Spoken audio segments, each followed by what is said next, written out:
Bienvenue dans vos conseils du libraire.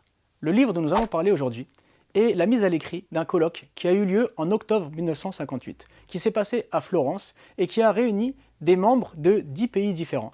10 pays qui entourent la Méditerranée et dont l'objectif était de trouver des solutions de paix, des solutions pour le vivre ensemble. Donc c'est vraiment un trésor historique qui est mis aujourd'hui en valeur, le livre ou bien colloque qui est quasiment oublié de tous et qui pourtant a une portée historique très très importante.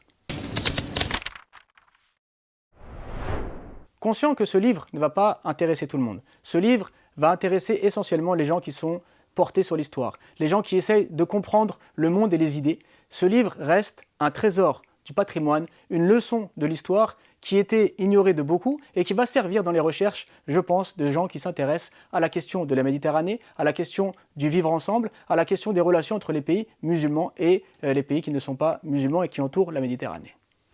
Ce colloque a réuni des fortes et des grandes personnalités de l'époque. Donc nous sommes en 1958. Certains pays sont encore colonisés. La Méditerranée est un lieu de rencontre, mais également un lieu de tension.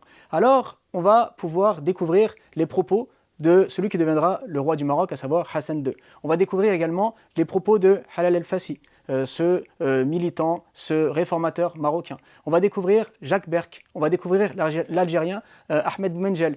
Bref, énormément de personnalités importantes qui ont marqué l'histoire et qui, à travers ce colloque, vont exposer la façon dont ils voient le vivre ensemble, la façon dont ils voient la paix, la façon dont ils analysent le monde de l'époque et les problématiques de celui-ci. Et ce qui est intéressant, c'est qu'on va découvrir nos personnalités importantes comme Hassan II, Halal El-Fassi, qui vont montrer l'importance de l'apport islamique à l'Occident, l'importance des valeurs musulmanes pour justement instaurer la paix et des relations utiles et bénéfiques entre les peuples. Et on va découvrir le témoignage de nombreux penseurs, de nombreux hommes politiques occidentaux qui veulent justement la liberté des peuples et les rencontres donc de ces peuples entre eux. Ce qui est intéressant également, c'est qu'il peut y avoir des fois des tensions sur certains sujets où certains vont parler de questions politiques très pointues qui nécessitent donc des tensions et il va y avoir donc des réponses intéressantes où on va découvrir des points de vue totalement différents.